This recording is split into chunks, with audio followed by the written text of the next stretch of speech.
반갑습니다. 동두천경찰서 지능범죄수사팀에서 현재 사이버 범죄와 보이스피싱 범죄의 사투를 벌이고 있는 박중현 수사관이라고 합니다. 오늘 이렇게 만나뵙게 돼서 정말 반갑습니다. 오늘은 제가 사이버 범죄 수사 업무를 하면서 경찰 생활 중에서 가장 많은 비중을 차지했던 이 사이버 범죄 수사 업무 경력 중에 디지털 성범죄, 그 중에 딥페이크 중심으로 제가 현장에서 보고, 듣고, 느낀 이런 현상을 오늘 많은 분들과 함께 공유하게 되었는데요. 오늘의 제목을 이렇게 한번 정해봤습니다. 수사관이 들려주는 사이버 범죄 생태계의 변화, 디지털 성범죄, 딥페이크 중심으로 제가 현장에서 보고, 듣고, 느끼면서 그리고 많은 분들에게 메시지를 전달해 드리려고 오늘의 자리를 마련을 했고요. 경기도 교육청에서 기회를 주셔서 너무 감사합니다. 오늘의 주제를 이렇게 한번 마련해 봤습니다. 사이버 범죄 생태계가 여러분들이 생각하는 수 이상으로 많이 변했습니다. 우리가 무선 인터넷 속도만큼 많이 변했다고 생각하시면 되고요.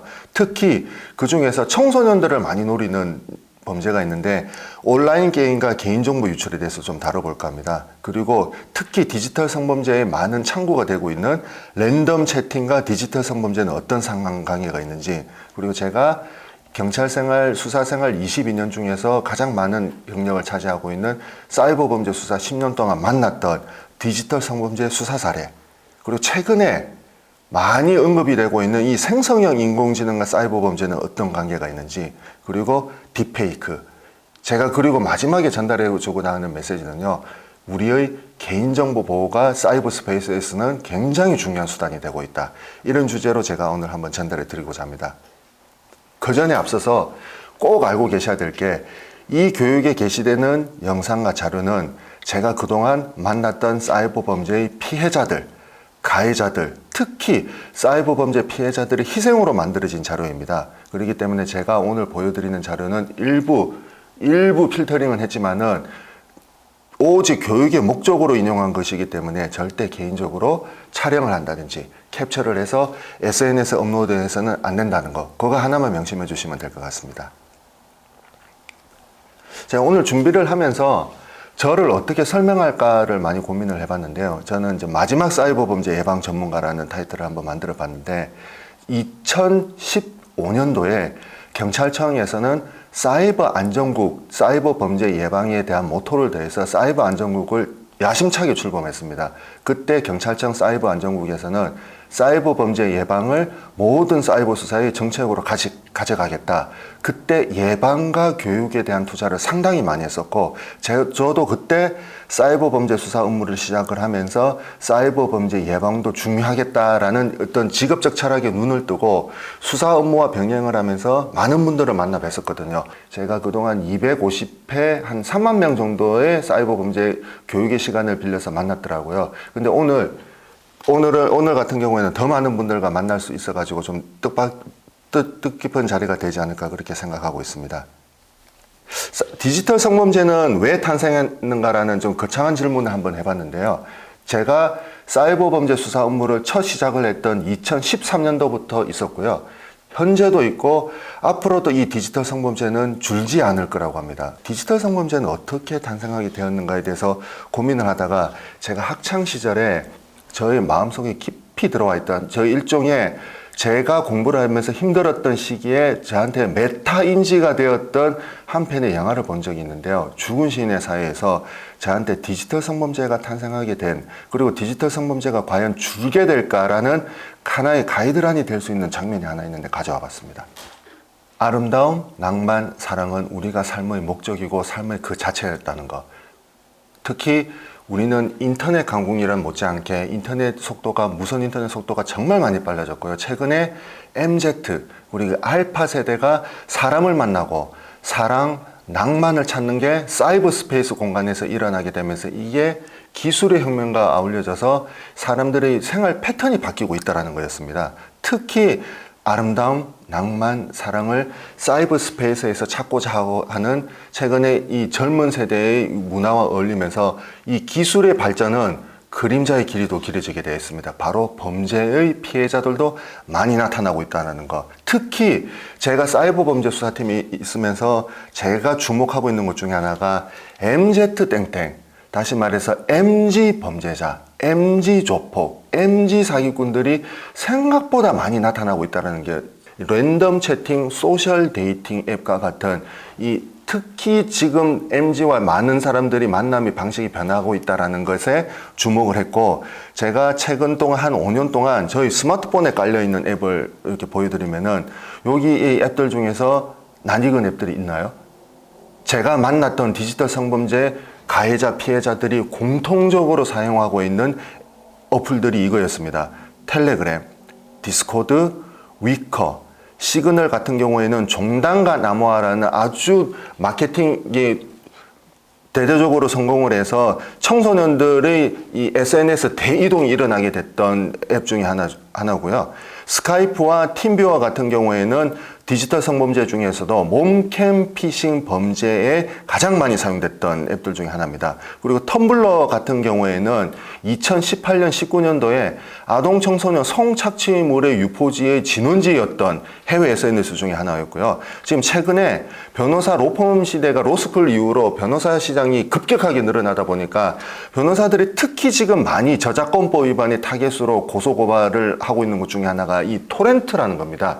토렌트는 무료로 우리가 보지 못했던, 요즘에 OTT 채널이 대세이긴 하지만은 우리가 놓쳤던 영화를 무료로, 우리가 놓쳤던 드라마를 무료로, 공짜로 회원 가입 없이 볼 수 있다는 아주 매혹적으로는 되어 있지만은 거기 안에는 이 토렌트는 다운로드와 동시에 불특정 다수에게 유포가 되는 아주 위험한 기능을 가지고 있는데 사용자들의 대부분은 몰라요. 그래서 토렌트 같은 경우에는 저작권법 위반으로 제일 많은 분들이 고소고발을 당하고 있고요. 특히 불법 촬영물과 아동 청소년 성착취물, 그리고 딥페이크 합성 영상물이 무차별적으로 유포되고 있는데 일조를 하고 있는 것 중에 하나가 토렌트입니다.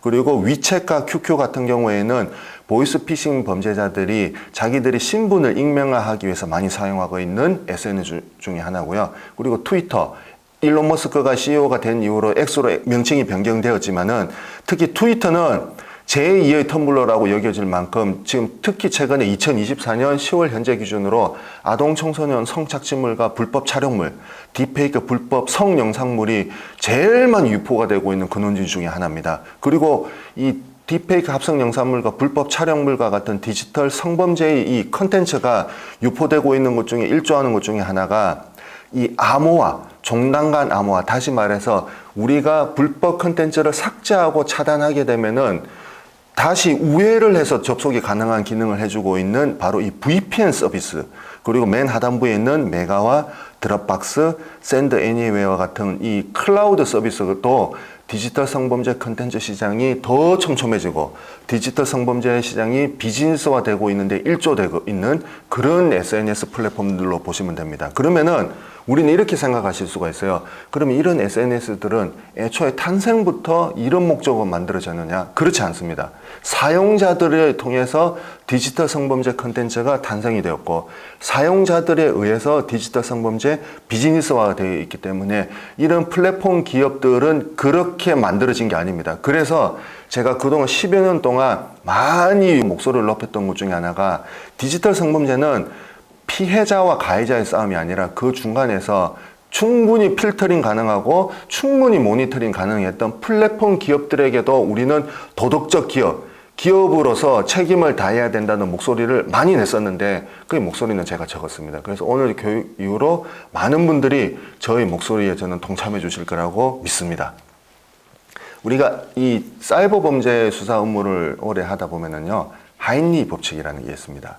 300번의 사소한 징후가 나타나게 되면은 그 징후가 누적이 돼서 29번의 작은 사고가 나타나게 되고, 그리고 29번의 작은 사고가 누적이 되면은 한 번에 큰 대형 사고가 일어나게 되는데, 지금 이 하인리 법칙이 최근 몇 년 동안 사이버 범죄 생태계 안에서는 그대로 실현이 되고 있습니다. 그 중에 하나가, 우리는 많은 분들은 체감을 못 하실 수도 있어요. 이미 많이 일상생활화 되어 있고 우리는 미디어나 언론을 통해서 많이 듣다 보니 국가나 정부에서는 적절한 조치를 취해 줄 거라고 믿고 계시는데, 우리는 이미 2008년도부터 시작해서 2019년도, 2020년도, 21년도, 22년도까지 가장 최근에 특정 숙박 어플에서 굉장히 많은 개인정보가 유출이 된 것처럼 지금 이 무수히 많은 개인정보가 유출이 되면서 그 유출된 개인정보를 바탕으로 해서 사이버 범죄가 일어나고 있고요.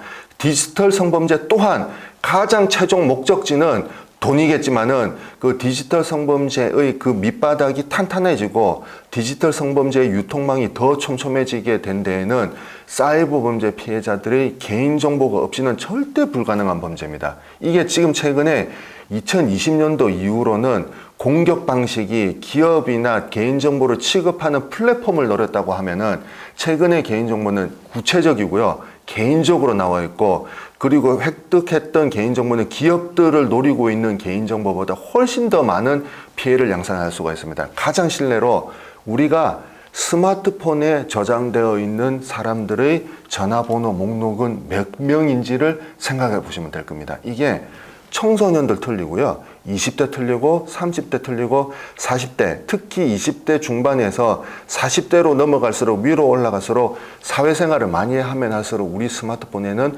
더 많은 주소록과 연락처 타인의 개인정보들이 보관되어 있는데 그게 유출이 되고 누적이 됐을 때 얼마나 많이 되는지 그거를 생각하시면 됩니다. 다시 말해서 지금 최근의 개인정보 공격자들은 여러분들의 스마트폰 속에 저장되어 있는 타인의 개인정보들을 노리고 있고요. 그게 제가 실례로 2019년도에 한 개인정보 업자를 검거를 했었습니다. 1,000원. 한 명당 1,000원씩?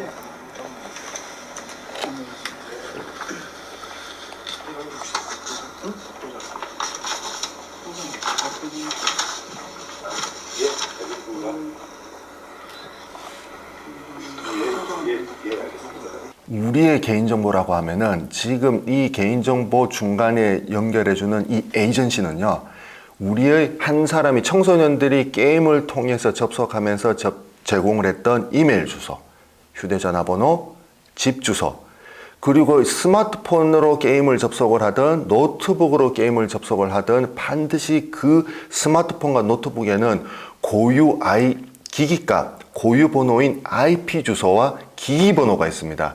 이거를 하나의 개인정보가 됩니다. 한 사람이 한 특정 사이트, 게임 사이트에 접속을 하게 될 때는 주소, 이메일 주소, 핸드폰 번호, 집 주소, 그리고 접속 IP 주소와 기기 고유가, 이게 한 명의 개인정보가 되는데 처음에 이 대화에서 보시듯이 이 개인정보 중간에 공급업자는 얼마의 값어치가 매겨져 있느냐, 우리의 개인정보는 1,000원이라는 도매급으로 계산이 되어서 보이스피싱 업자, 그 다음에 디지털 성범죄자들 업자, 또 다른 사이버 범죄 공격자들에게 도매금으로 넘어가고 있는 정말로 안타까운 현실이었습니다. 더 화가 나는 건요, 이런 중간에 개인정보 공급업자들은 이 사업으로 인해서 한 달에 막대한 돈을 벌어들이고 있습니다. 그만큼 사이버 범죄 공격에 있어서는 개인정보가 굉장히 중요하거든요. 그러면 청소년들의 개인정보는 도대체 어디서 유출이 되는 건가? 그거를 앞으로 우리 오늘 교육을 통해서 제가 집중적으로 다뤄보려고 합니다. 특히 지금 사이버 범죄 공격자들이 지금 많이 노리고 있는 것 중에 하나가 저는 이거라고 보는데, 퀴즈를 한번 해볼까요? 우리가 청소년들뿐만 아니라 SNS를 사용하고 있는 기준으로 보시면 될 겁니다. 우리가 페이스북, 그다음에 인스타그램, X라는 이 SNS 통해서 내가 공유하고 촬영을 했던 이 사진의 게시물은 누군가가 좋아요를 눌러주고 응원의 댓글을 달아주면은 그거는 청소년들뿐만 아니라 우리들도 기분이 좋을 수밖에 없습니다. 마치 우리가 인플루언서가 된 것처럼. 그러면은 내가 업로드한 게시물을 누군가가 많이 보면은 좋은데, 이런 거를 게시물을 많이 볼 수 있도록 해줄 수 있는 특정 키워드가 있습니다. 4글자, 바로 해시태그입니다.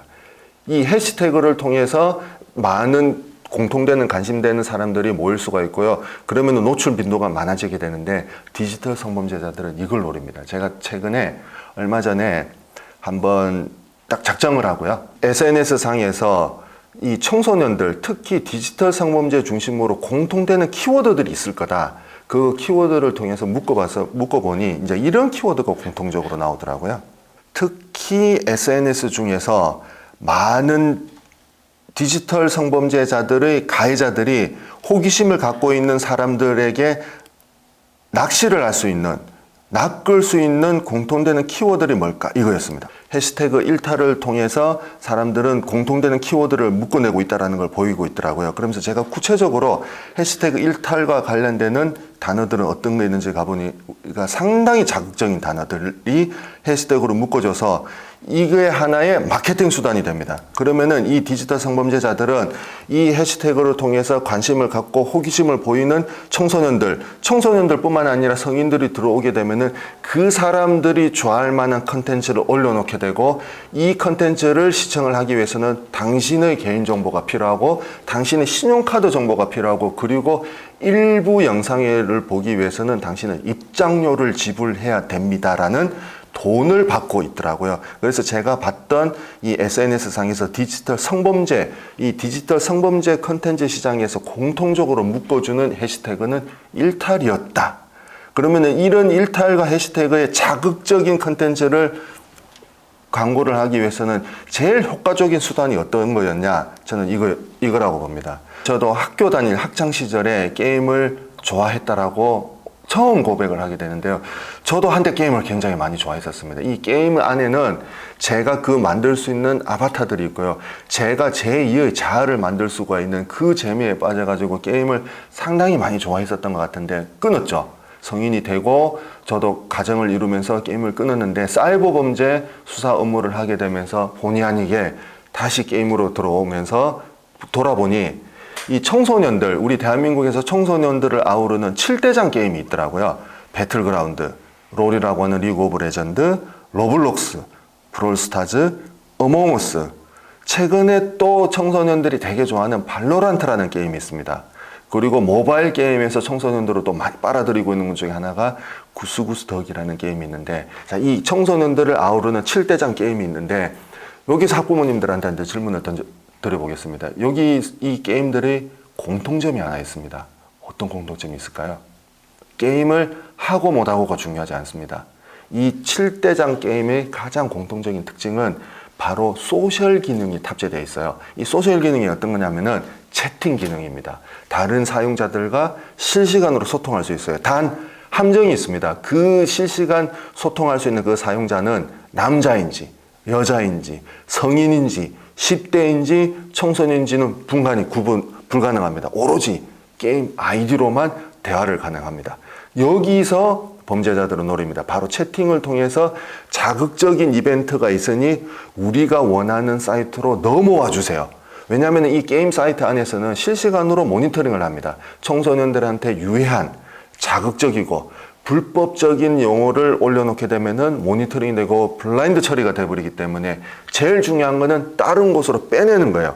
다른 곳으로 옮겨내기, 청소년들을 빼내기 위해서는 그만한 자극적인 단서들이 있어야 되고 마케팅 상품이 있어야 되는데, 그 중에 하나가, 제가 주목했던 것 중에 하나가, 실제로 어몽어스와 로블록스 게임을 하다가 광고를 합니다. 우리가 무료 나눔 이벤트를 하게 되는데 한정판으로 한정적인 사람들에게만 우리가 무료 나눔 이벤트를 할 겁니다. 그러면서 우리가 원하는 특정 오픈 채팅방, 익명 채팅방, 특정 사이트로 넘어와 주셔야 이게 가능하다라는 그런 광고를 올리게 되면은 청소년들은 넘어오게 됩니다. 그래서 넘어와서 보니 우리가 부모님이 사주기에는 상당히 부담스러웠던 이 애플의 에어팟 프로와 에어팟, 그 다음에 그 무선 헤드셋을 무료로 드리겠다. 단 선착순. 우리가 무료 나눔 이벤트를 하고 있다는 이 자극적인 광고를 하게 되면은 청소년들은 그거를 받기 위해서 올 수밖에 없습니다. 무료로 주겠다고 하니. 그래서 구체적으로 이런 대화를 합니다. 얘네들은, 이 범죄자들은 처음부터 에어팟이 없었어요. 처음부터 에어팟이라는 거 없습니다. 그 사이트는 위조 사이트였습니다. 그러면서 어떤 식으로 청소년들한테 요구를 하냐면은, 우리가 무료 나눔 이벤트를 한정적으로 하다 보니 저희들이 지급하는 상품이 중복 지급이 되는 경우가 있습니다. 그렇기 때문에 무료로 상품을 중복 지급을 받았는지 안 받았는지 여부를 확인을 해야 되니, 당신이 사용하고 있는 SNS 주소, 이메일 주소, 핸드폰 번호, 학년, 생년월일, 그리고 부모님 연락처를 주셔야만 중복 지급이 되었는지 안 되었는지를 우리가 확인이 가능합니다. 이때 청소년들한테는 개인정보, 특히 청소년들은요, 우리가 여기서 말하는 청소년들은 만 19세 미만 청소년들은 이 핸드폰 번호, 이메일 주소, 집 주소와 같은 개인정보를 수집을 할 때는 반드시 신뢰관계인 내지 양육자들의 명시적인 동의 없이 수집하는 것 자체가 위법이에요. 하지만 청소년들은 이미 그런 개인정보는 절대 거래를 해서는 안 된다.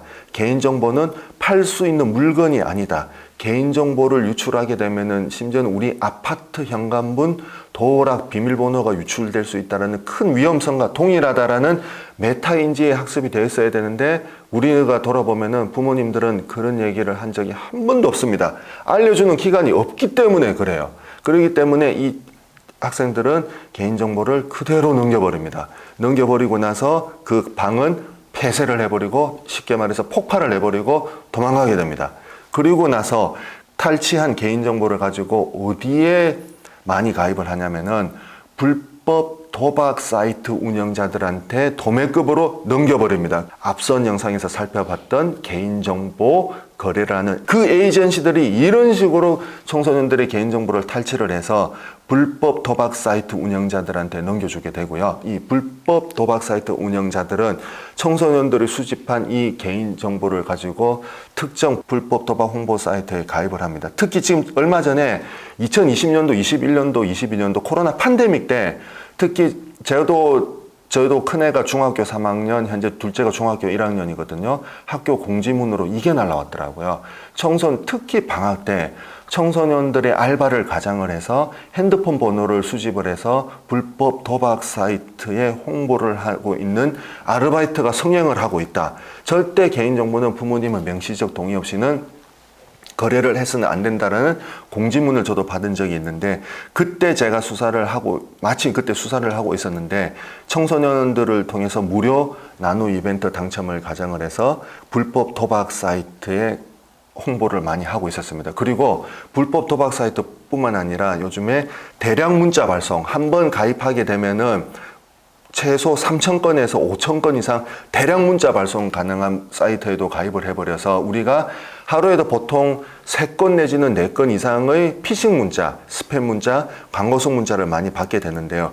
그 문자에 보면은 발신자 번호가 대부분 핸드폰 번호로 되어 있습니다. 그 핸드폰 번호를 저희들이 추적을 해서 확인을 해보니 거의 대부분 10명 중에 6명 이상은 전부 다 청소년 명의로 되어 있었고 이런 식으로 청소년들의 핸드폰 명의가 가입이 되어 있다는 것을 많이 확인을 할 수가 있었습니다. 다시 말해서 청소년들의 개인정보는 부모님들, 양육자들의 명시적인 동의 없이는 절대적으로 수집을 해서는 안 되는데 청소년들은 그런 얘기를 단 한 번도 들어본 적이 없다 보니 물건과 나의 개인정보는 내가 받고자 하는 물건에 대해서는 훨씬 값어치가 낮을 거라는 그 생각으로 개인정보를 거침없이 넘겨주는 이런 사태를 많이 봤고요. 문제는 여기서 끝나지 않습니다. 청소년들은 특히 특정 게임에 가입을 한다든지 특정 SNS를 가입을 할 때 본인들의 개인정보로 가입을 하지 않아요. 부모님들의 개인정보를 가입하는 경우가 많습니다. 그러다 보니 본인도 모르게 피싱범들한테 누출되는 경우가 많고요. 그리고 본인도 모르게 링크가 불특정 확인되지 않는 링크를 받는 경우가 많은데 이제 우리는 오늘 조금 명확해지는 게 하나 있습니다. 이제 1가구 1사이버 범죄 예방 전문가가 필요한 시대가 됐어요. 그렇기 때문에 우리 가족 구성원들 중에서 누가 가장 개인정보에 취약한가?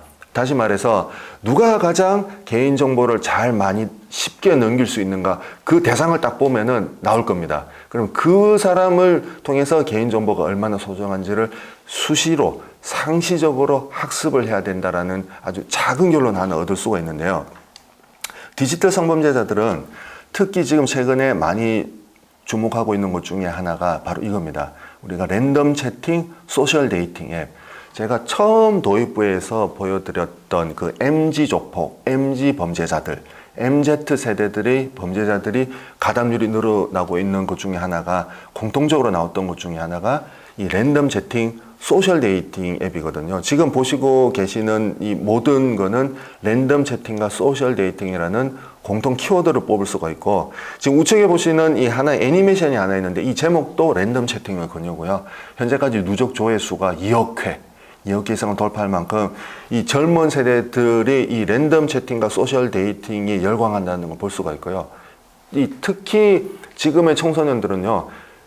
이제 20대를 비롯해서 이 청소년들은 사람을 만나는 방식이 많이 변하고 있더라고요. 다시 말해서 온라인 공간 안에서 누구인지는 모르지만 비대면을 통해서 사람을 만나는 공간이 그게 상당히 많이 익숙해져 있고, 특히 일부 플랫폼 기업들은 이거를 하나의 마케팅으로 써서 젊은 세대들에게 그대로 적중을 했습니다. 그 중에 하나가 이 젤리라는 플랫폼이 있는데, 젤리는 없어졌습니다. 이게 학교 폭력으로도 그대로 노출이 됐죠. 젤리는 사용자들의 위치값, 다시 말해서 내 핸드폰에 있는 위도 경도값, 우리가 스마트폰에 사진을 찍게 되면은 위성에 있는, 저 우주에 있는 위성이 위도 경도 값을 측량을 해서 그 사진 속에 위도 경도 값이 들어가요. 그러면은 이 위도 경도 값은 나의 위치가 나타나기 때문에 반드시 동의를 해야 되는데, 이 젤리라는 이 SNS 플랫폼 같은 경우에는 동의 없이 청소년들한테 하나의 놀이식으로 가다 보니 이 학교 폭력으로, 다시 말해서 이 젤리를 통해서 청소년들이 다이렉트로 주고받다 보니 그들의 위치가 그대로 드러나다 보니까 이 학교 폭력으로 사용이 되면서 아주 이거는 기업들이 우리 사용자들의 개인정보를 악용했던 사례 중에 하나였는데, 이렇게 되면은 사용자들은 외면하게 됩니다. 사용자들은 외면할 수밖에 없어요. 이렇게 되면 2차 범죄로 이어지게 되면은 사용자들을 외면하게 되면서 자연적으로 도태가 되는데, 이게 또다시 변질이 되고 나타나고 있는 것 중에 하나가 바로 랜덤 채팅과 소셜 데이팅 앱입니다. 제가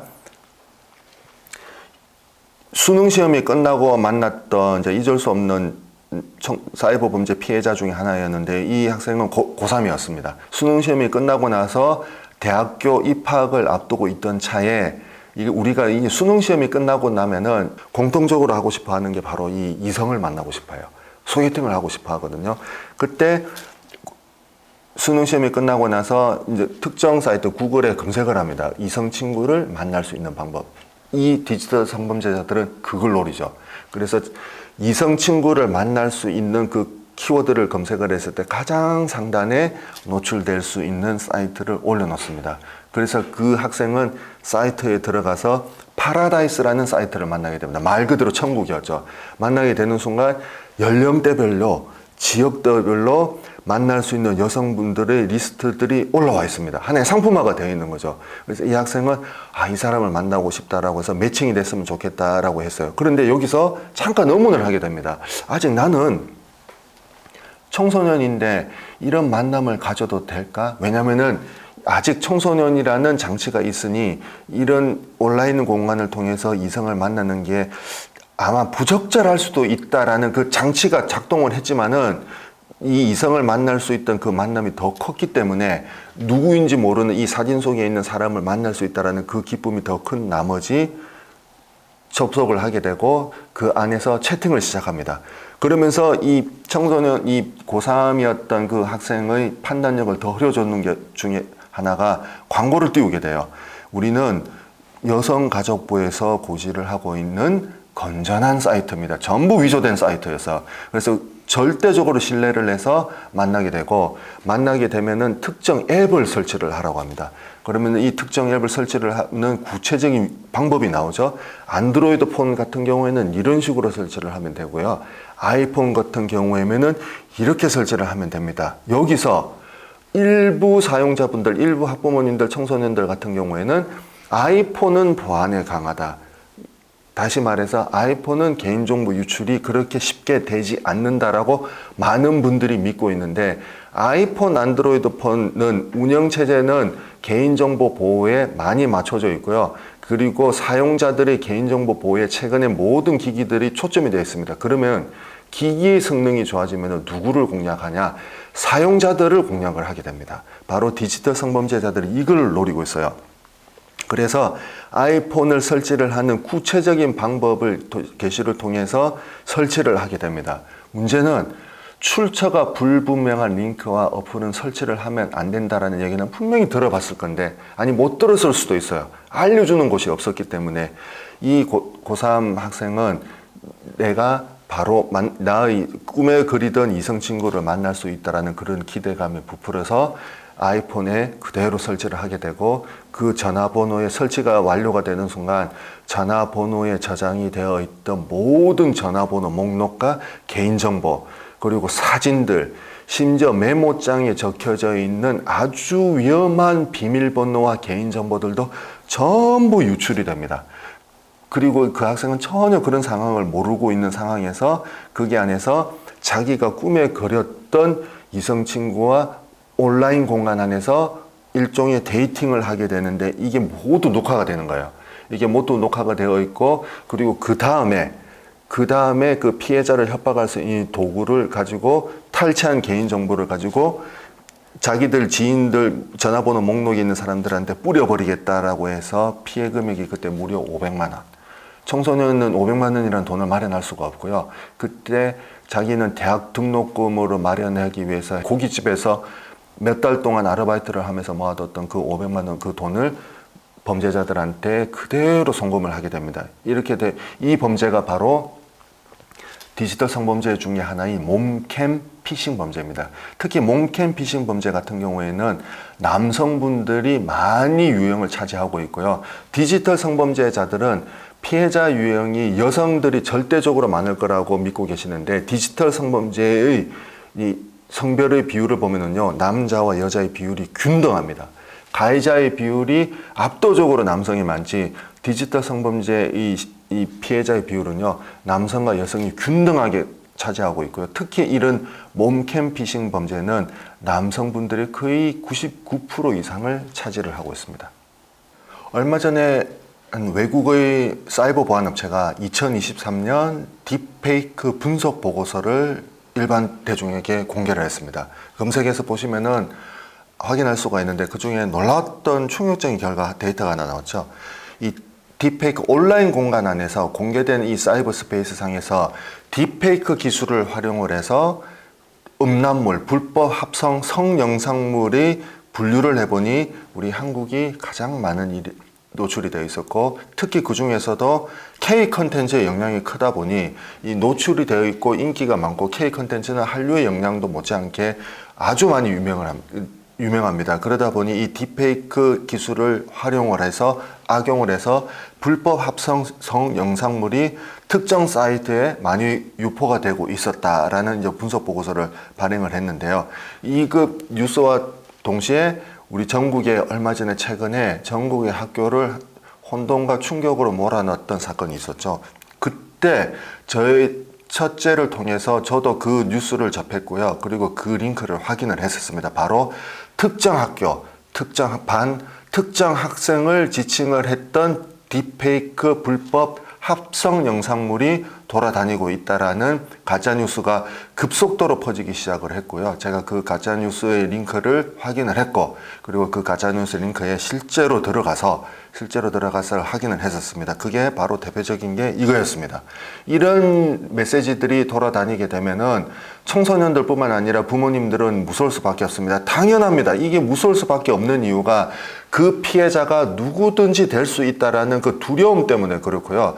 이 디지털 성범죄자들이 가장 컸던 중에 하나가 우리가 그동안 많이 강화를 했고 플랫폼 기업들을 통해서 유출이 됐던 개인정보가 그 기반을 토대로 유통망 시장이 형성된 것도 있지만은, 최근에 디지털 성범죄자들의 공격 대상은 이 가짜뉴스를 이용을 합니다. 바로 디지털 성범죄자는 누구든지 될 수가 있다라는 이 두려움과 공포심 이용해서, 그러면 당신이 이 디지털 성범죄의 피해자가 맞는지 확인이 필요하니 그때 요구를 하는 게 개인정보를 요구를 합니다. 그럼 당신이 가지고 있는 핸드폰 번호, SNS 주소, 이메일 주소를 나한테 주면은 피해자가 맞는지 아닌지를 확인해 보겠습니다. 그거를 넘겨주세요. 실제로 그 돌아다니고 있는 그 청소년들한테 급속도로 퍼졌던 SNS, 특히 인스타그램을 통해서 DM 형식, 인스타그램과 페이스북, 트위터 같은 경우, X 같은 경우에는 우리가 카카오톡 오픈 채팅방처럼 단체 DM방을 만들 수가 있기 때문에 거기에 만약에 공포심과 두려움을 넣을 수 있는 작은 하나의 돌을 던지게 되면 그게 일파만파 퍼지게 되어 있습니다. 그래서 제가 확인을 해봤는데 전부 가짜뉴스였습니다. 그러면서 이거는 어떤 거를 요구를 하냐면은 당신이 피해자가 아닌지 확인을 해야 돼. 그렇기 때문에 당신의 개인정보를 주면 우리가 그 당신의 영상물이 있는지 없는지를 검색해 주겠다. 저는 장담하건데 이런 뉴스를 퍼뜨리고 있는 사람들은 나쁜 어른들입니다. 바로 피해자들의 개인정보를 탈취를 하기 위한 나쁜 어른들이 만들어 놓은 방들이 일파만파 퍼지고 있었고, 제가 그래서 방송통신심의위원회에 긴급하게 삭제 차단을 할 수 있도록 그 모든 링크들을 일일이 하나하나 캡처를 해서 신고를 했는데, 만들어지는 속도 못지않게 더 삭제 차단을 해서 신고되는 그 시간보다 더 새로운 방이 만들어지고 새로운 컨텐츠가 만들어지는 그 속도는 인간이 따라갈 수 없을 정도로 많다 보니 한계에 부딪히는 것은 당연할 수밖에 없습니다. 안심하셔도 되는 게, 지금 청소년들한테 지금 급속도로 퍼지고 있는 이런 대부분의 링크나 이런 DM들은 전부 다 대부분 가짜뉴스고요. 피해자들의 공포심과 두려움을 이용해서 개인정보를 탈취를 하기 위한 2차 가해를 위한 2차 공격을 위한 가짜뉴스였다라는 거. 그래서 제가 직접 한번 들어가서 확인을 해봤고요. 그중 가장 대표적인 게 바로 이 사이트입니다. 이게 어떤 사이트냐면요. 지금 우리가 특정한 학교, 특정인들 누구 대상으로, 특정 학교 선생님들 대상으로 만들어 놓은 고퀄리티의 딥페이크 불법 합성 영상물이 있는데, 이게 들어오면은 당신은 볼 수가 있습니다. 그러기 위해서는 우리가 만들어 놓은 특정 링크를 보내기 시작해요. 그러면 사람들은 이 컨텐츠를 소비를 하기 위해서 이런 게 있구나라는 거를 소비를 하기 위해서 입장을 하게 되거든요. 그렇게 되면은 이 만들어 놓은 이 사이트에 들어가서 봐야 되는데, 이 피싱 사이트입니다. 이게 어떤 피싱 사이트냐면은 이 영상의 예고편, 맛보기, 일종의 그걸 썸네일이라고 해요. 일종의 특정 사진들만 보여주는데 내가 알고 있는 지인과 비슷한 사진인 것 같아 라는 그런 자극적인 문구를 올려놓게 되고, 이거를 자세한 걸 보기 위해서는 반드시 이 특정 사이트만 클릭이 되게끔 만들어 놔요. 만들어 놓게 되고, 그거를 클릭하게 되면은 이메일 주소, 핸드폰 번호, 신용카드 번호를 입력하게 됩니다. 그거를 입력하는 그 순간 개인정보는 탈취가 되고, 신용카드 정보를 가져가서 다른 사이트에서 결제를 해버리게 되는 피싱 사이트가 결합이 되는데, 바로 이게 가장 전형적인 디지털 성범죄 피해자들의 공포심과 두려움을 이용을 해서 개인정보와 2차 정보를 가져가게 되는 피싱 사이트예요. 바로 대부분 사이트가 이런 사이트였습니다. 이게 이런 유통망을 보게 되면은 디지털 성범죄도 하나의 비즈니스가 되고 있고, 컨텐츠 시장을 소비를 할 수 있는 컨텐츠가 될 수 있고, 이걸로 돈을 벌고 있는 나쁜 어른들이 곳곳에서 도사리고 있다라는 것을 확인할 수가 있었고, 저희들이 이런 사례가 이미 몇 년 전에 코로나 팬데믹 때 디지털 성범죄가 상당히 많이 들어와서 저희들이 수사를 한 적이 있었고요.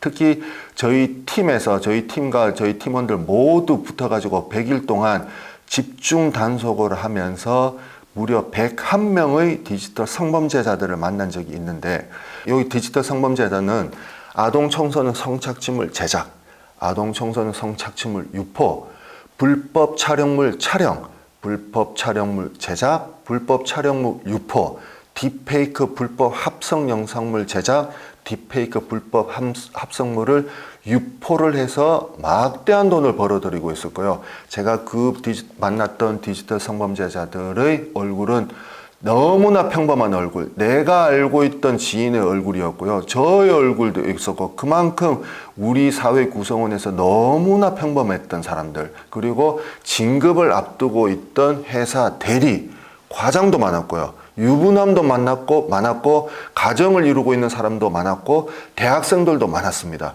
그리고 자영업자들도 많았고요. 직업의 분류를 따지지 않았습니다. 이 디지털 성범죄는 컨텐츠의 소비 욕구만 있으면은 그 유통망이 탄탄하게 구축이 되어 있기 때문에 조금만 관심을 가지게 되면은 그 진입 장벽이 높지가 않아 가지고 누구든지 거기 안에서 소비를 할 수가 있었다라는 걸 느꼈습니다. 가장 가슴 아팠던 사건 중에 하나가 중학교 2학년 피해자 여학생이었는데, 잠시 일탈을 꿈꿨고, 그 일탈을 꿈꿨던 그 시기에 자기한테 위로를 줬던 남자친구를 만났습니다. 전 남자친구를 랜덤 채팅, 소셜 데이팅을 통해서 만난 뒤로 3개월 동안 교제를 하게 됐는데, 그때 세상에서는 절대 태어나서는 안 될 영상물이 하나 만들어지게 됩니다. 바로 아동 청소년 성착취물을 만들게 되었고요. 그 아동 청소년 성착취물을 가지고 있던 전 남자친구, 다시 말해서 저에게 신고가 접수가 된 이후로는 남자친구가 아니라 아동 청소년 성착취물 제작 피의자가 됩니다. 그 피의자는 이 여자친구 피해자한테 자기가 원하는 시간대에 나타나지 않으면 이 영상물을 특정 사이트에 유포를 하겠다라고 협박을 해서 만났던 신고가 접수가 되었는데, 그때 딱 저한테 주어진 시간은 일주일이었고요. 그 일주일에 서울에서 체포를 해서 근거를 했습니다. 그러면서 제가 구속 송치를 하고 나서 그 학생을 다시 부모님하고 불렀습니다. 반드시 어른으로서 메시지를 줘야 되기 때문에 절대적으로 청소년들은 이 랜덤 채팅과 소셜 데이팅 앱을 통해서 들어가지 말아야 될 이유가, 제가 그동안 만났던 100 몇 명의 사례를 얘기를 해주면서 너는 여기에 들어가지 말아야 될 이유가 100가지도 넘기 때문에 랜덤 채팅과 소셜 데이팅 앱은 옳고 그름을 판단할 수 있는 그 아직 온전한 자아가 형성되지 않은 너에게는 굉장히 자극적인 수단이 될 수밖에 없지만, 절대 랜덤 채팅과 소셜 데이팅을 통해서 이성 친구를 만나는 게 대해서는 만나지 마라. 너의 반쪽과 너의 이성은 랜덤 채팅과 소셜 데이팅에는 없고 오프라인에서 사람 대 사람을 통해서 교감하는, 그래서 만났으면 좋겠다. 너의 그릇은 크고 너는 아름답기 때문에 반드시 나이가 했던 말을 성인이 되어서 내가 했던 말이 다시 너한테 큰 가르침이 되고 이정표가 된다고 하면은 성인이 되었을 때 다시 한번 우리가 만났으면 좋겠다 하고 나서 그 뒤로 제가 그 각자의 서로 길을 가고 있는데, 저는 믿고 있습니다. 저는 믿고 있고 반드시 이 친구는 큰 그릇이 돼서 자기의 꿈을 펼칠 수 있다라는 거. 그때 저는 느꼈던 게, 우리가 이 디지털 성범죄자들은 가장 큰 수요를 차지하는 것 중에 하나가 수요자들이 있기 때문에 디지털 성범죄는 살아남고 있다라는 거. 다시 말해서 이 디지털 성범죄자들은, 다시 말해서 제작자, 배포자, 수요자가 있지만은 이 디지털 성범죄 사건은 가해자와 피해자의 싸움이면 우리는 온전히 몰두를 하고 있다 보니 그 안에서 아무런 비난도 받지 않고 돈만 벌어들이는 플랫폼이 있다라는 거. 다시 말해서 디지털 성범죄는 이 플랫폼의 방간이 곳곳에서 숨어 있기 때문에 이제는 우리가 이 플랫폼 기업들한테 도덕적 책임을 강하게 물어야 되는 목소리를 내야 된다. 일부에서 목소리가 나오고 있는데 너무 작습니다. 전혀 들리지가 않고 있고요. 지금도 플랫폼 기업들은 최소한의 도덕적 윤리, 개인정보를 돈벌이로만 활용하고 있고 그 모든 것에 눈을 감아버리고 있습니다. 그렇기 때문에 이 도덕적 기업을 방관하고 있는 이 최소한의 기업 윤리마저 눈을 감고 있는 플랫폼 기업들한테 우리는 목소리를 내야 될 시기가 온 것 같습니다. 그 중에 가장 대표적인 것 중에 하나가 바로 이 랜덤 채팅인데요. 이 랜덤 채팅은 제가 사이버 범죄 수사 업무를 처음 시작했을 때부터 디지털 성범죄자들의 피해자들의 유통창고가 되어 있었고, 지금은 막대하게 돈을 벌어들이면서 또 다른 사업 플랫폼으로 확장하고 있는 것을 보게 됐습니다. 여기서 제가 부모님들한테 부모님 입장이라고 하면 어떻게 될지 하나의 실제 제가 상담했던 사례들을 하나 가지고 왔는데요.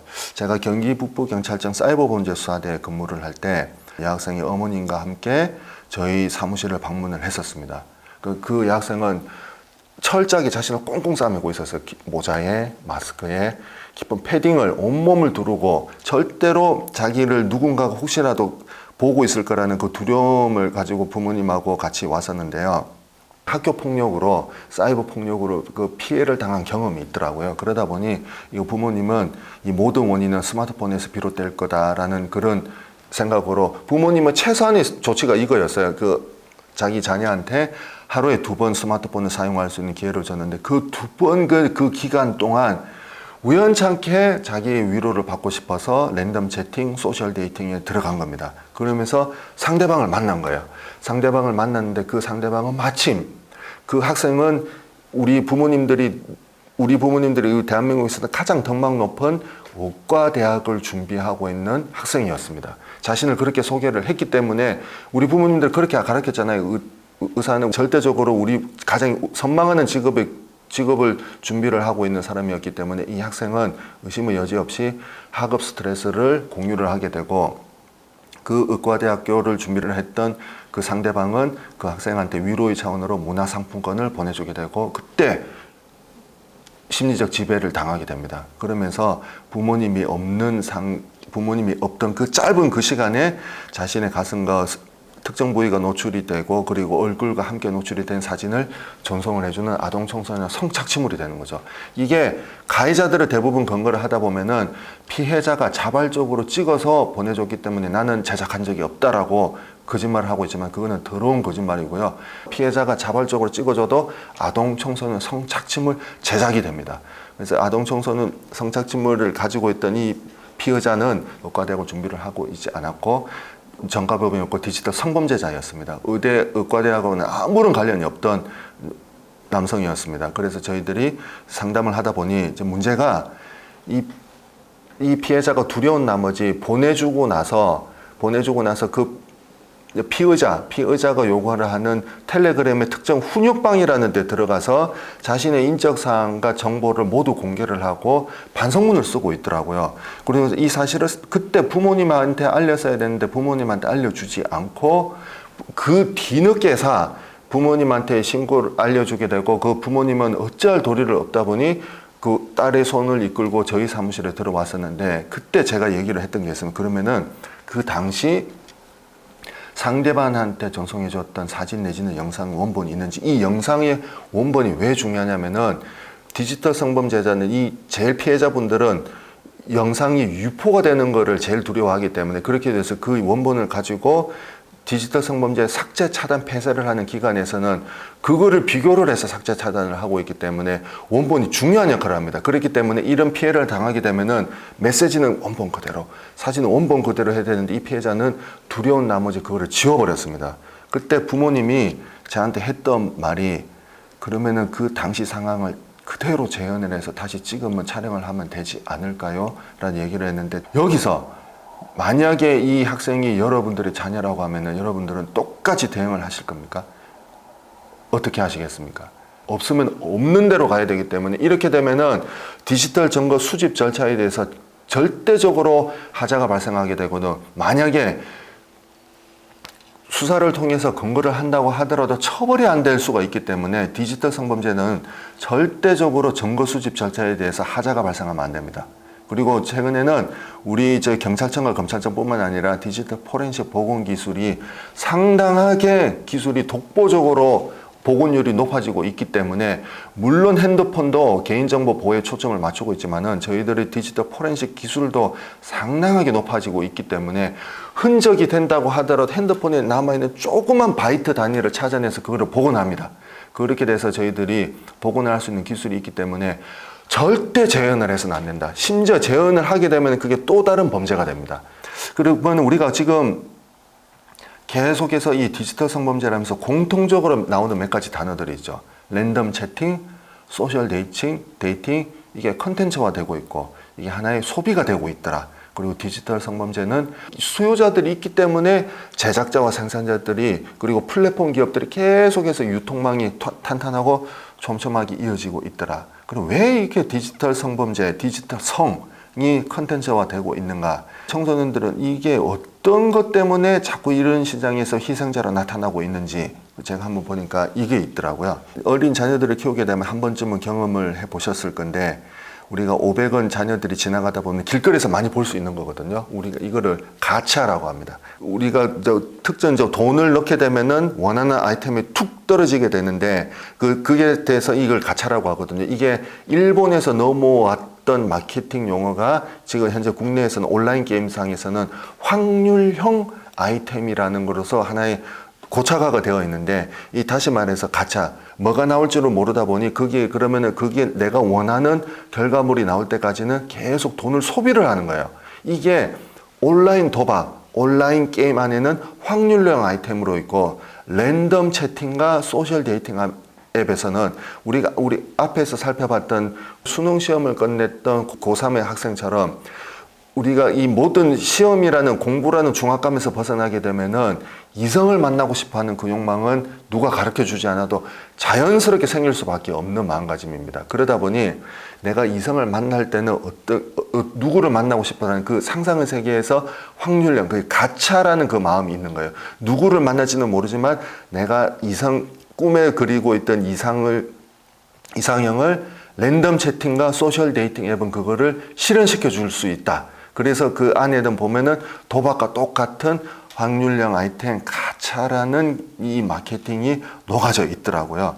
그러다 보니 여기 안에서 이런 호기심을 자극해서 막대하게 들어올 수 있게끔 랜덤 채팅과 소셜 데이팅 앱은 그 청소년들이 들어들 수 있는 마케팅 수단이 될 수 있다. 그런데 N번방 이후로 많이 바뀌었죠. 랜덤 채팅과 소셜 데이팅은 엄격하게 연령 제한 표시가 되어 있어요. 그 연령 제한을 지키지 않으면은 제재를 할 수가 있습니다. 그럼 청소년들은 자기가 원하는 이상형을 랜덤 채팅과 소셜 데이팅 앱에서 만날 수가 있는데 그럼 어떻게 하나?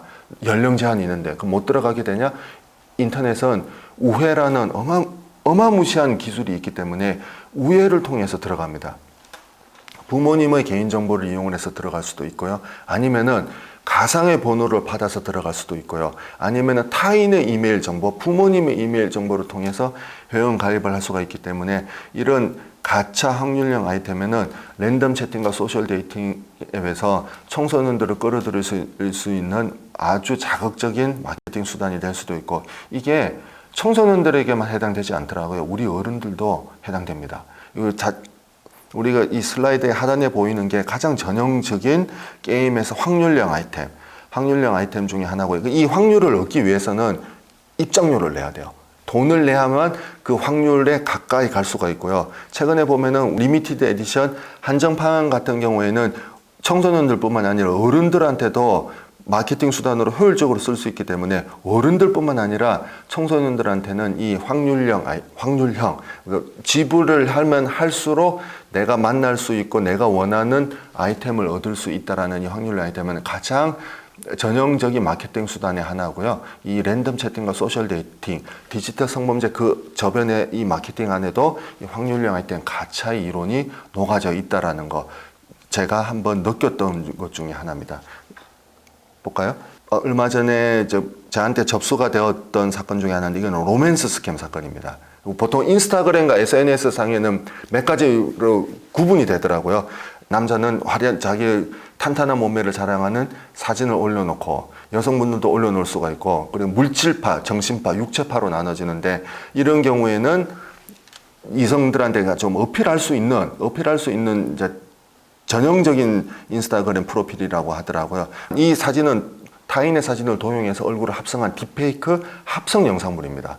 누가 봐도 얼굴을 합성한 거예요. 그러면서 이 DM을 날리게 됩니다. 성인들한테 DM을 날렸는데 그때 저희 관내에 거주를 하고 있었던 한 회사원 두 분이 이 사진은 두 개의 사진은 동일한 인물인데 두 명의 피해자들한테 접근을 해서 DM을 날립니다. 그러면서 어떤 식으로 하냐면은 나는 한국계 스페인계 부모님의 아버지는 한국인이고 어머님은 스페인에게는 혼혈이고 미국 나사에서 근무 중인 나사 항공우주연구원이라고 자신을 소개를 하면서 프로필을 공개를 하는 거예요. 그때 DM을 받은 두 명의 성인 여성분들이 3개월 동안 주고받게 되면서 거기 안에서 감정 교류를 하게 되고 그때 마침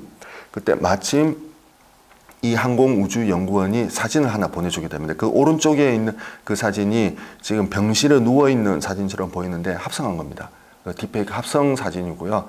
내가 항공우주연구원에서 근무를 하다 뇌종양이 왔는데 마침 수술을 하게 되는데 막대한 돈이 필요하게 되고 이 돈을 병원비를 나한테 지원해 주게 되면은 내 이 수술이 끝나고 나서 한국에 가서 당신이랑 제2의 인생을 살겠다라고 해서 그 말을 온전히 믿었던 두 명의 여성분은 한 명의 피해자분은요 대출을 받아서 1억 2천만 원, 한 명의 여성분은요 3천만 원이라는 돈을 이 사람한테 보내주게 되고 이 사건이 바로 로맨스 스캠 사건이었는데 제가 수사를 시작을 했거든요. 수사를 시작을 하면서 제가 현실을 알려줬습니다.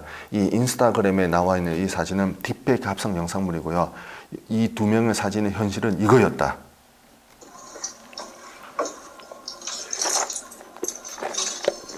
자, 보이시죠? 지금 나사에 근무하는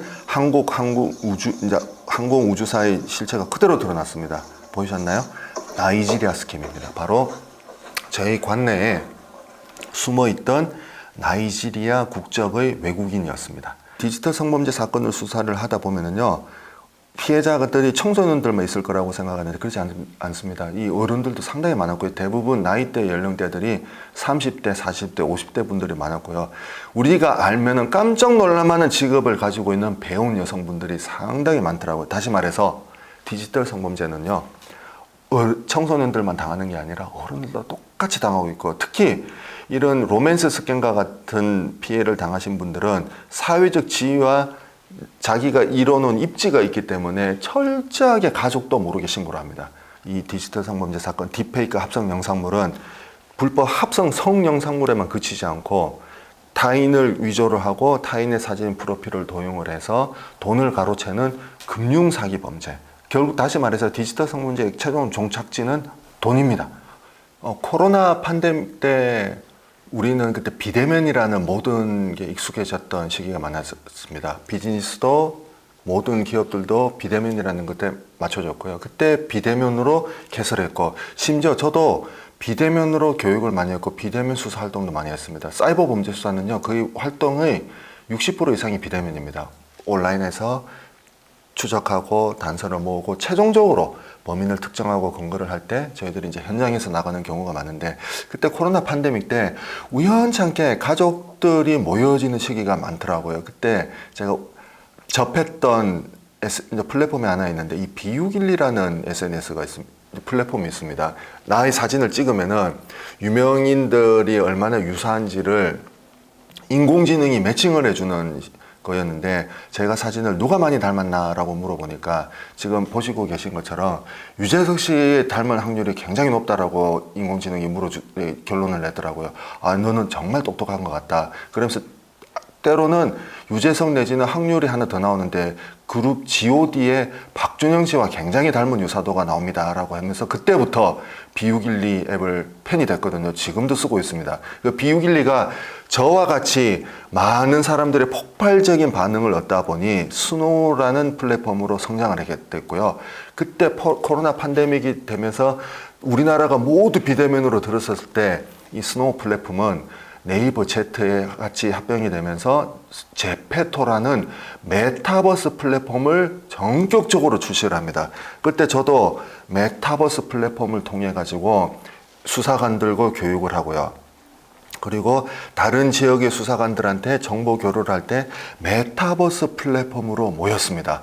메타버스는 코로나 팬데믹 때 우리 대한민국의 사용자들을 폭발적으로 끌어모였는데, 이 메타버스는 기존의 게임에 만들고 있는 아바타 캐릭터와는 조금 틀립니다. 나와 동일하게, 나와 유사한 사람을 만들 수 있고, 다시 말해서 나의 자아가 여기 들어갈 수가 있어요. 이건 어떤 의미를 가지고 있냐면은, 우리 부모님들은 이 게임 캐릭터로 치부를 하실 수가 있는데 틀립니다. 제가 직접 만들어서 들어가 보니 메타버스 공간 안에서 돌아다니고 있는 이 게임 캐릭터는 나의 또 다른 사이버 자아가 됩니다. 그럼 여기 안에서 내가 메타버스 공간에서 돌아다니는 거는 나와 똑같은 사람이기 때문에 만약에 이런 피해를 당하게 되면 어떻게 될까요? 그리고 저희들도 우려했던 것처럼 메타버스 플랫폼 그 시기에가 코로나 팬데믹 때 많은 사용자들이 모였을 때 메타버스 안에서 디지털 성범죄가 일어나고 있었고 실제로 신고가 들어왔습니다. 문제는 이거예요. 아바타가 아바타를 추행을 하고 아바타가 아바타한테 어떤 성적 모욕감을 줄 수 있는 행위들을 했을 때 이거를 과연 처벌할 수 있을지 저희들은 정말 고민에 많이 휩싸였습니다. 뚜렷한 처벌 규정이 없다 보니 이런 행위가 나타나서 어떻게 되는 건가, 이거에 대한 제도가 채 정비가 되지도 않았는데 바로 코로나 팬데믹이 끝나자마자 우리는 어떤 게 나타났냐면은 생성형 AI라는 어마어마한 이제 인공지능이 탑재가 된 생성형 AI가 나타나게 되면서 그 대표적으로 우리는 챗GPT라고 하는, 들어보셨을 거예요. 아마 생성형 인공지능 하면은 가장 대표적으로 1순위에 올라와 있는, 가장 상위권에 올라 있는 챗GPT라고 나와 있는데, 이 생성형 인공지능을 통해서 가장 많이 눈부시게 성장하고 있는 콘텐츠가 쏟아지고 있는 게 바로 인공지능으로서 또 다른 메타버스와는 또 다른 현실과 가상을 구분할 수가 없는 또 다른 딥페이크 합성 영상물이 생성형 인공지능 기술을 통해서 탑재가 되고 있다는 게 나타나는데, 제가 영상을 하나 보여드릴 건데요. 영상 하나 보여드릴 건데 이 영상 속에 등장하는 사람이 누구인지 여기 계시는 분들은 한 분도 빠짐없이 다 맞힐 수 있습니다. 누구인지 이름도 정확하게 아실 수 있어요. 누구인지 한번 맞춰보시겠습니까?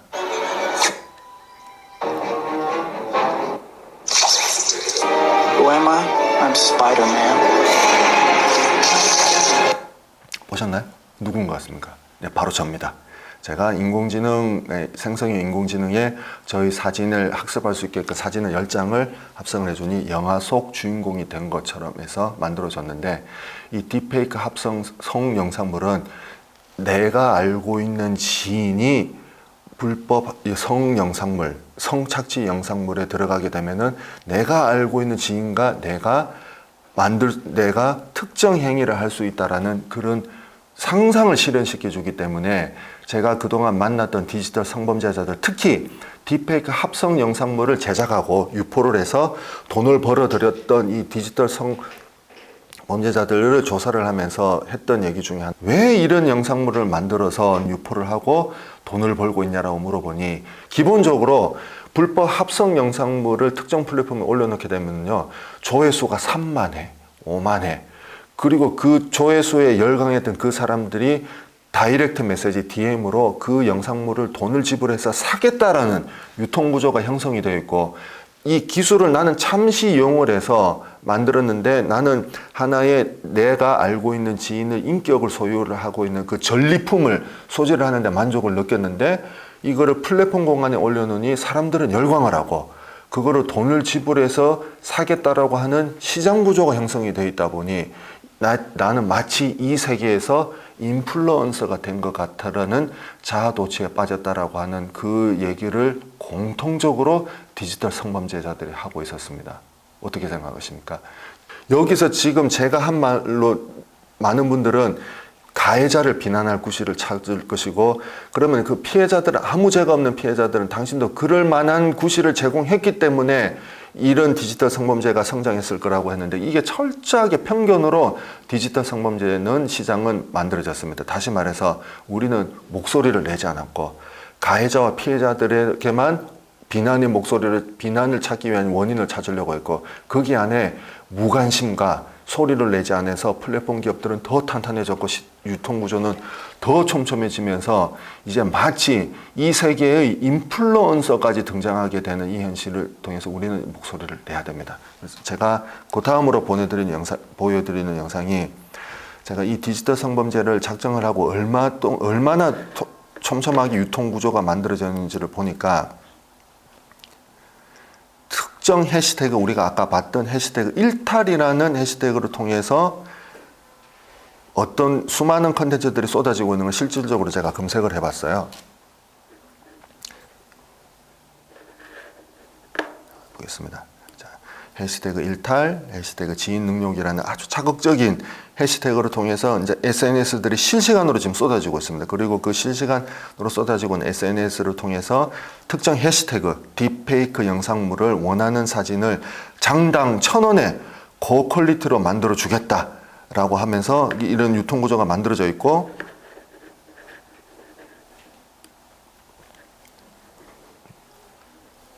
그러면은 이 사진을 통해서 딥페이크 영상물을 만들어주는 플랫폼들이 같이 성장을 하게 됩니다. 돈을 벌게 되는 거죠. 여기 안에는 그 어떤 제어 장치도 없고요.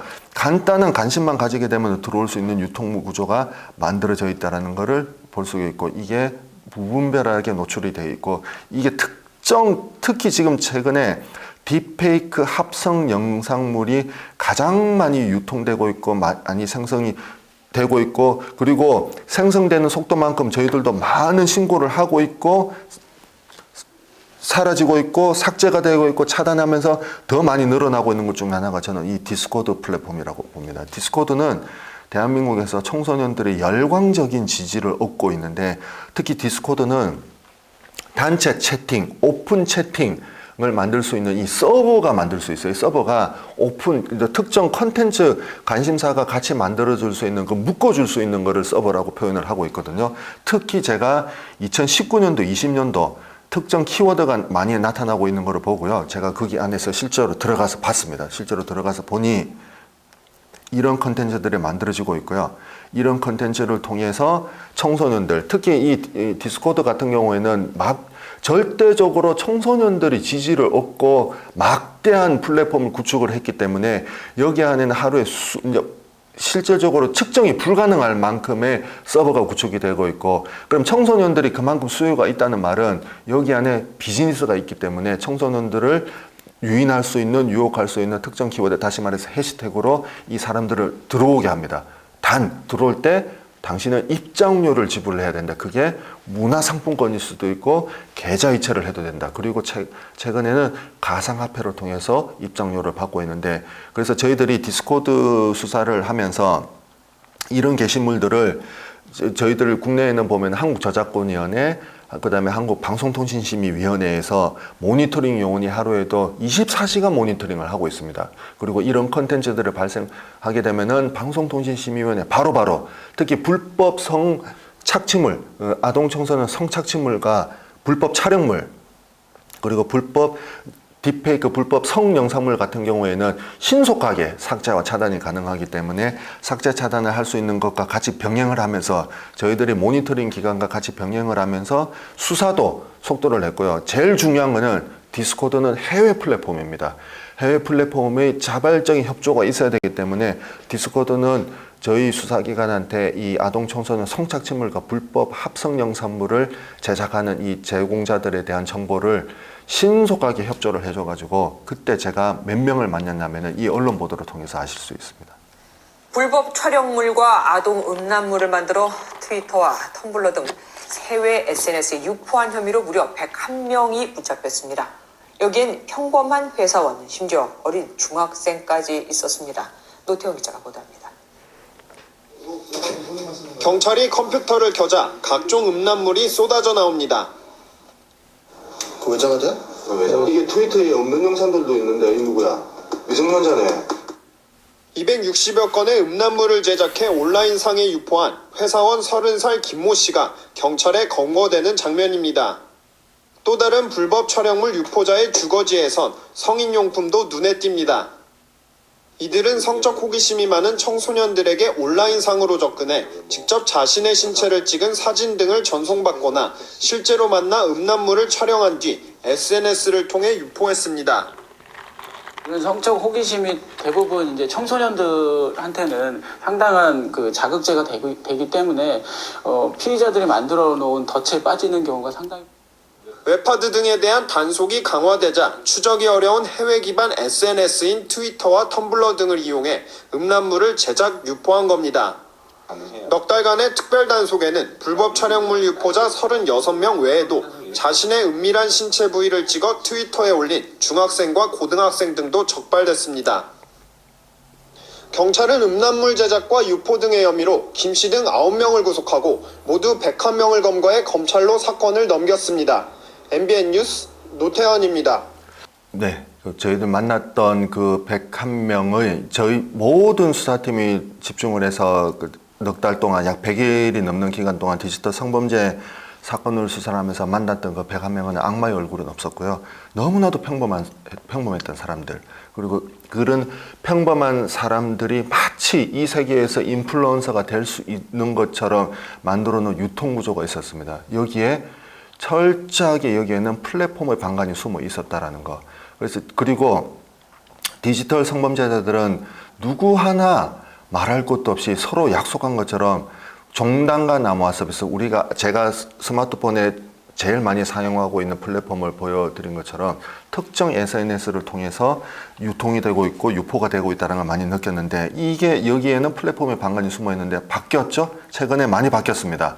많이 바뀌면서 프랑스에서 텔레그램의 창업자 CEO가 체포되는 아주 이례적인 사건이 있었습니다. 저희들도 되게 많이 놀랐는데, 프랑스에서는 이 텔레그램 CEO를, 다시 말해서 플랫폼의 최고 수장 CEO를 디지털 성범죄를 포함한 모든 사이버 범죄를 방관하고 있다. 다시 말해서 운영자들, 기업들은 도덕적 책임을 하지 않았다.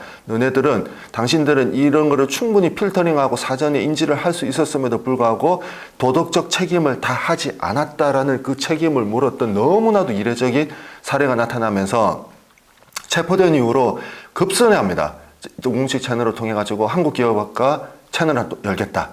채널이 그리고 공식적으로 불법 성영상물, 디지털 성범죄에 대해서는 무관용의 원칙을 적용을 해서 삭제, 차단, 폐쇄에 적극적으로 협조하겠다라는 공식 채널을 열었는데 부족합니다. 목소리가 더 작기 때문에 더 크게 내야 됩니다. 이제는 텔레그램뿐만 아니라 저희들이 더 걱정하고 있는 거는, 그리고 주목하고 있는 것 중에 하나가, 이렇게 되면은 디지털 성범죄자들은 또 다른 SNS로 엑소더스, 망명을 분명히 준비를 하고 있을 겁니다. 그러면서 우리는 또 다른 망명 SNS로 종착지로 볼 수 있는 것 중에 하나가 라인, 디스코드, 텔레그램 뿐만 아니라 종단과 남화 서비스를 하고 있는 이 특정 SNS 플랫폼에 주목하고 있는데, 텔레그램 같은 경우는 우리가 이미 본사가 어디 있는지 알고 있어요. 제일 중요한 거는 데이터 센터 위치만 확보가 되는 순간 저희들은 압수수색 금정영장을 가지고 가서 디지털 그동안 둥지를 틀고 있던 디지털 성범죄자들이 곧 나타날 겁니다. 모두 정체가 드러나는 그 순간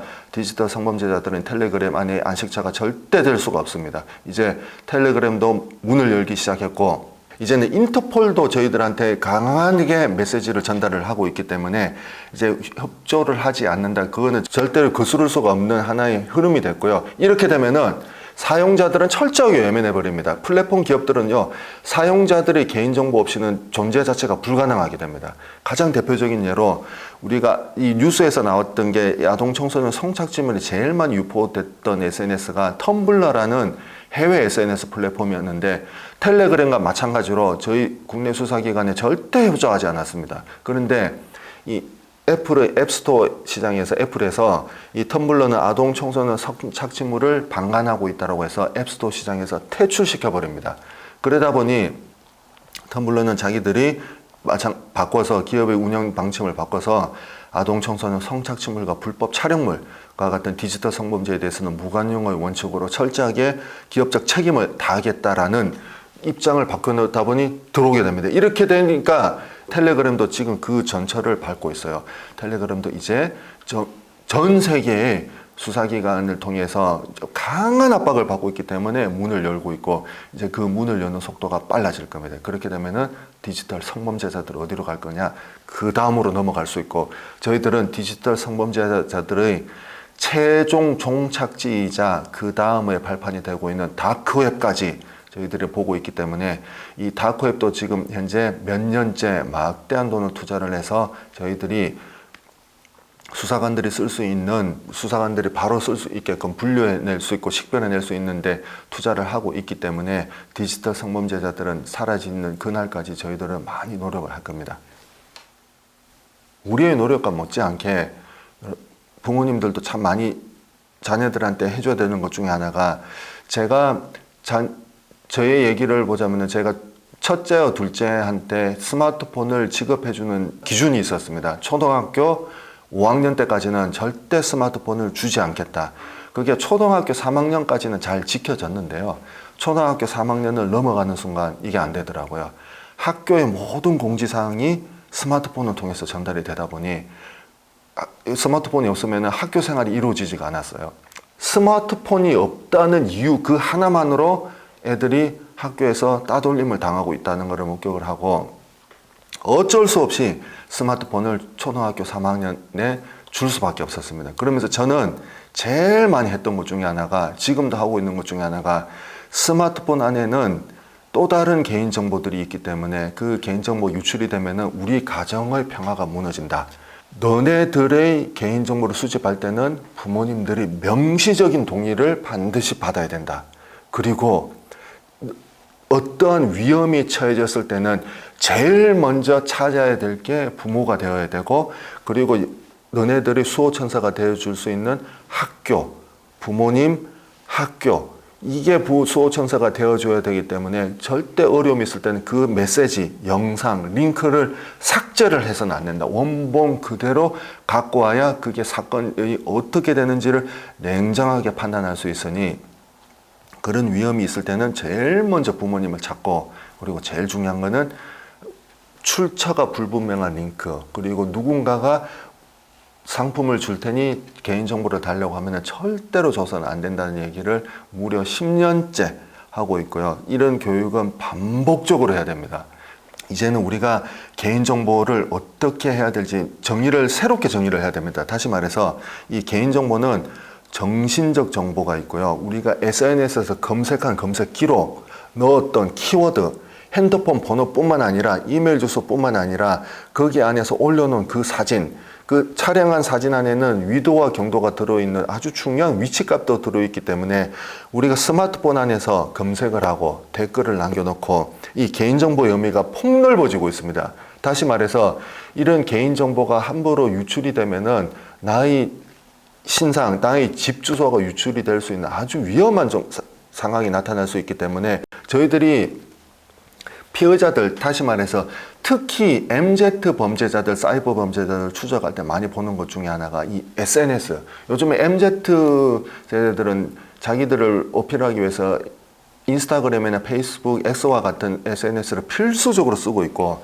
저희들이 추적하고자 하는 피해자들이 실질적으로 주소지가 어디이고 거주지가 어디인지를 확인할 때 SNS를 되게 많이 봅니다. 이 SNS 같은 경우에는 사진을 촬영해 놓을 때 그 화면에 비춰놓은 특정한 단서들을 유출을 해서 특정 주거지를 특정을 해서 검거를 하는 것처럼 마찬가지로 우리가 브이로그 속 유튜브에 나오는 브이로그, SNS 찍어놓는 하나의 일상 속 사진도 모두 개인정보가 될 수 있다는 거, 폭넓어지는 개인정보가 되기 때문에 우리의 특정한 개인정보가 노출이 될 수 있는 개인정보는 이제 누군가의 범죄자의 손에 들어갔을 때는 나의 개인정보가 역으로 유출이 돼서 나의 개인정보가 노출이 될 수 있다는 것처럼 우리는 이제 개인정보가 굉장히 소중한 시대가 되었다. 다시 말해서 출처가 불분명한 링크를 클릭을 한다든지 게임상에서 남자인지 여자인지 누구인지 모르는 사람들과 대화를 통해서 특정 외부 사이트로 유도를 해서 당신의 개인정보를 주면은 그에 상응하는 대가성 있는 물품을 주겠다. 특정 상품을 주겠다.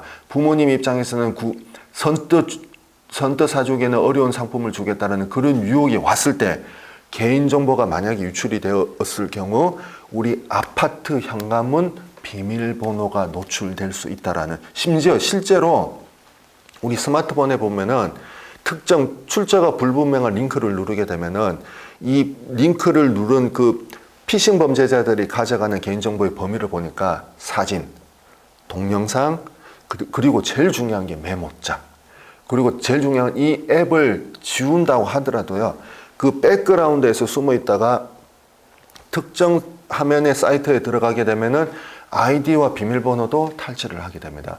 그렇기 때문에 지금의 개인정보는 한번 유출이 되게 되면은 절대로 되돌릴 수 없는 수준으로 가고 있기 때문에 우리는 수사기관은 적극적으로 앞으로 더 국제 공조를 할 수 있는 기업들한테 더 빨리 문을 열으라고 할 것이고, 그리고 이제 사법도 많이 달라졌습니다.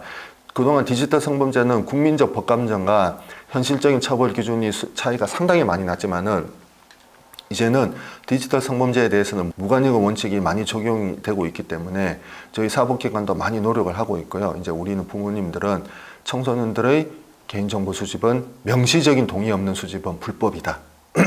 그리고 SNS 통해서 올려놓은 한 장의 사진도 중요한 개인정보가 될 수 있다라는 거, 그거에 대한 개인정보에 대한 교육이 필요할 것 같다라는 거, 그거 하나만 명심해 주신다고 하면은 좋을 것 같습니다. 그래서 제가 그동안 부모님들 대상으로 사이버 범죄 예방 교육 강의라는 형식을 빌려서 참 많은 분들을 찾아다녔습니다. 많이 찾아다니면서 결국 결론은 우리는 청소년들의 개인정보 보호에 대한 교육이 이제는 필요한 시대가 되었다. 개인정보는 주민번호, 핸드폰 번호에 그치지 않는다. 이제는 사진으로 모든 SNS 사이버 스페이스 안에서 검색을 하고 누르고 현출되는 모든 정보가 개인정보가 될 수 있다는 그 시대에 살고 있다는 그런 얘기들을 참 많이 알려드렸던 것 같고요. 그리고 제가 최근에 저는 이 디지털 성범죄 못지않게 청소년들한테 인터넷 도박에 대해서도 많이 얘기를 해야 될 거 보고 있습니다. 저는 디지털 성범죄 못지않게 더 중요한 것 중에 하나가 인터넷 도박입니다. 지금 최근에 도박은 우리 부모님들이 알고 있는 바로 그 도박과는 전혀 차원이 틀립니다. 게임을 가장한 도박이 많기 때문에 거기 안에는 확률형 아이템으로 청소년들을 중독으로 이끌고 있는 아주 무시무시한 장치들이 많이 들어있기 때문에 청소년 도박을 중요성도 알리고 있고 결국에 이 결론도 개인정보입니다. 개인정보에 대해서 얼마나 중요한 해야 되는지, 이 스마트폰 안에는 우리가 상상할 수 없을 만큼의 개인정보가 들어있다. 이렇게 생각하시면 돼요. 나의 스마트폰 안에 저장되어 있는 전화번호 목록 수만큼 유출이 됐을 때, 한 번 유출되면은 제 전화번호 목록에 1000명의 전화번호가 있으면 999명을 공격할 수 있는 2차 공격 수단이 되고, 그 999명 한 명당 제곱의 기하급수적으로 늘어난다라는 것. 그게 그동안 유출되었던 개인정보를 바탕으로 지금의 사이버 범죄 생태계가 만들어져 있다라는 것.